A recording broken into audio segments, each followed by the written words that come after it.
Hey everyone, welcome back. ये वांगशन fan fiction है, a long time love. ये उसका पार्ट 4 है। प्रीवियस पार्ट की लिंक डिस्क्रिप्शन में है, आप वहाँ पर चेक कर सकते हो। तो चलिए बिना देरी के शुरू करते हैं। फींग के अंदर हलचल मची हुई थी। उसे खुद समझ नहीं आ रहा था कि आखिर वह ये सब क्यों कर रहा है, जबकि उसके अंदर की आवाज़ उसे वार्निंग दे रही है कि वह ऐसा ना करे, वह हर्ट होगा इस चीज़ से। फींग वांगशी को टीस करना चाहता था, लेकिन क्या वह सिर्फ वांगशी को ही टीस कर रहा था? नहीं, क्योंकि विंग भी उस चीज़ को फील करने लगा था। विंग सोचता है शायद इसलिए क्योंकि वह फील कर सकता है कि वांगशी उसका पार्टनर है। फींग बोलता है, क्या हुआ मिस्टर लैन? पहले आप अटक रहे थे, अब आपने फेस को उस तरफ कर लिया। कहीं हम आपको पसंद तो नहीं आने लगे हैं? इस पर वांगशी की आंखें बड़ी हो जाती हैं। वह विंग की तरफ देखता है। विंग बोलता है, क्या आप हमें चाहने लगी हैं? इसके बाद अपने लोअर लिप को बाइट करता है। इसके बाद अपने लिप को लिक करता है। वांगशी तो जैसे फिर से अपनी जगह पर ही फ्रीज हो गया था और वह बस फींग को ही देख रहा था। फींग फिर से वांगशी को बुलाता है, मिस्टर लैन, और वह काफ़ी ज़्यादा क्यूटली बुलाता है, बिल्कुल एक इनोसेंट फेस के साथ। वांगशी विंग को ही देख रहा था। उसे समझ नहीं आता कि आखिर वह क्या करे। उसकी ऐसी हालत आज तक कभी नहीं हुई थी। उसके हैंड काफ़ी ज़्यादा स्वेटी हो रहे थे। वांगशी नर्वस फील कर रहा था। शायद अपनी पूरी लाइफ टाइम में वांगजी इस तरह से कभी नर्वस नहीं हुआ था।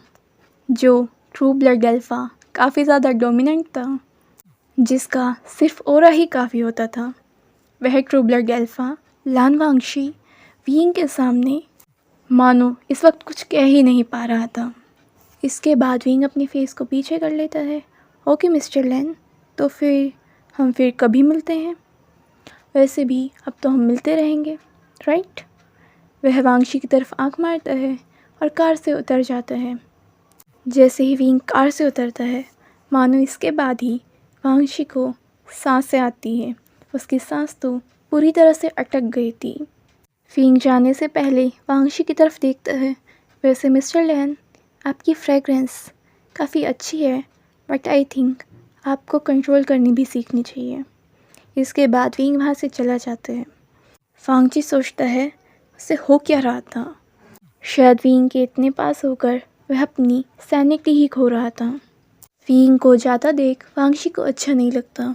उसे काफ़ी बुरा लगता है। उसे उसके दिल में पेन फील होता है।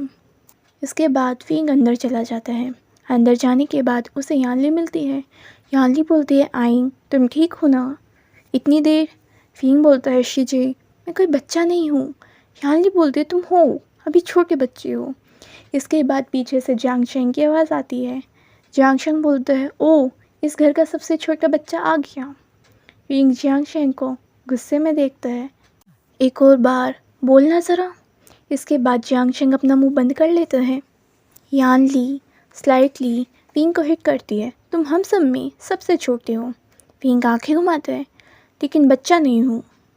इसके बाद विंग अपने रूम में चला जाता है। जब विंग अपने रूम में होता है, विंग अपने कपड़े चेंज कर रहा होता है, वह अपनी शर्ट निकाल देता है। तभी वहाँ पर एक आवाज़ आती है, वाओ, वैसे तुम्हारी बॉडी कमाल की है और तुम आज थोड़ा डिफरेंट भी लग रहे हो। तुम्हारे फेरोमोन्स? विंग अपनी आंखें घुमाता है, उस आवाज़ की तरफ मुड़ता है, बस तुम्हारी कमी थी, भटकती आत्मा। वहाँ पर शाओ शिनचैन था और विंग शाओ शिनचैन से बोलता है, और तुम्हें शर्म नहीं आती किसी और की बॉडी पर नज़र डालते हुए? बेशर्म इंसान, जाके अपने बॉयफ्रेंड को देखो, दूसरों पर नज़रें बंद करो। कैसा लगेगा? उसे लगेगा कि तुम उसे चीट कर रहे हो।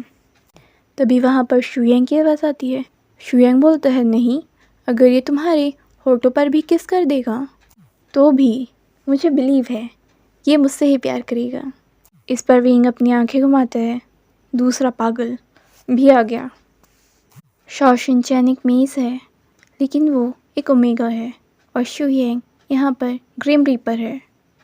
विंग उन दोनों की तरफ देखता है, तुम दोनों यहाँ कर क्या रहे हो वैसे? अपनी आंखें घुमाता है और बेड पर जाकर बैठ जाता है। तभी शाओशिन चैन विंग के पास जाकर बैठता है। सीरियसली? शाओशिन चैन बोलता है, हमें तुम्हारी याद आ रही थी, स्पेशली मुझे, माय क्यूट हनी बनी। और वह जाकर विंग से चिपकता है। विंग बोलता है बस करो और उसे दूर हटाता है। लेकिन शाओशिन चैन चिपकता रहता है। विंग इरिटेटेड फील करता है, उससे दूर भागने की कोशिश करता है। ये देखकर शुयांग हंसने लगता है। विंग शुयांग को देखता है। सीरियसली? ये तुम्हारा खुद का अपना बॉयफ्रेंड है, इसे मुझसे दूर करने की जगह तुम हंसकर दिखा रहे हो।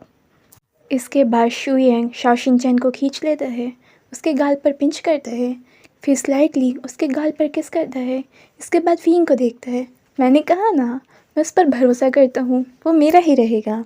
और रही बात तुम्हारी, तुम एक्सेप्शन हो विंग, तो ये तुम्हारे होठ पर भी किस कर दे, मुझे बुरा नहीं लगेगा। इस पर विंग अपनी आंखें घुमाता है, शुयांग को गुस्से में देखता है और वह कुछ बोलना चाहता था। शुयांग बोलता है, हे गालियाँ मत देना। विंग बोलता है, मन तो कर रहा है। शाओशिन चैन बोलता है, गलत बात। विंग शाओशिन चैन को देखता है, तुम भटकती आत्मा।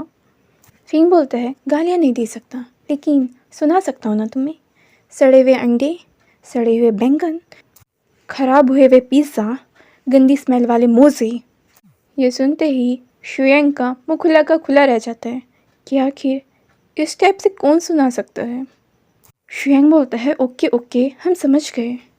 इसके बाद शुयांग बोलता है, छोड़ो तुम दोनों। और शुयांग विंग को देखता है। शुयांग बोलता है, मुझे एक बंदे की जान लेनी थी और उसके बाद उसकी सोल को अपने साथ ले जाना था। और शाओशिन चैन बोलता है, और उस पर्सन का मर्डर मैंने करा है। विंग बोलता है, ओके, और ये खुशखबरी मुझे देने आए हो? क्यों, जो बंदा मरा है वो मेरा रिश्तेदार है। शाओशिन चैन बोलता है, सीरियसली बेबी, तुम ऐसी बातें कर रहे हो? विंग सोचता है, ग्रेम रीपर के साथ आखिर और क्या बात होंगी। शाओशिन चैन बोलता है, विंग, हम तुम्हें ये बताना चाह रहे थे, तुम्हें याद है ना, तुम एक विज़र्ड हो, तो जब तुम 18 साल के हो जाओगे, इसके बाद तुम्हें अपने पार्टनर को ढूंढना होगा किसी भी तरह, तुम्हें पता है ना, वो भी 10 सालों के अंदर।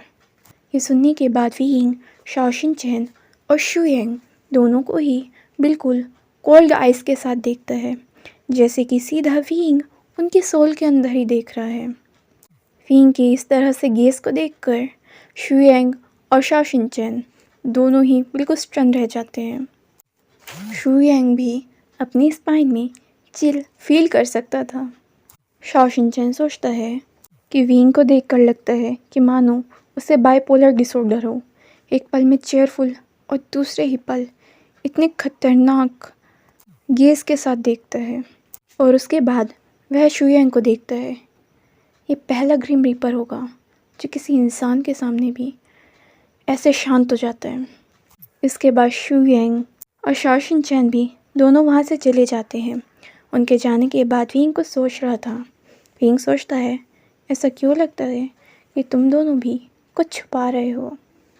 इधर हम वांगशी को देखते हैं, जो कि घर आने के बाद भी सिर्फ विंग के बारे में ही सोच रहा था।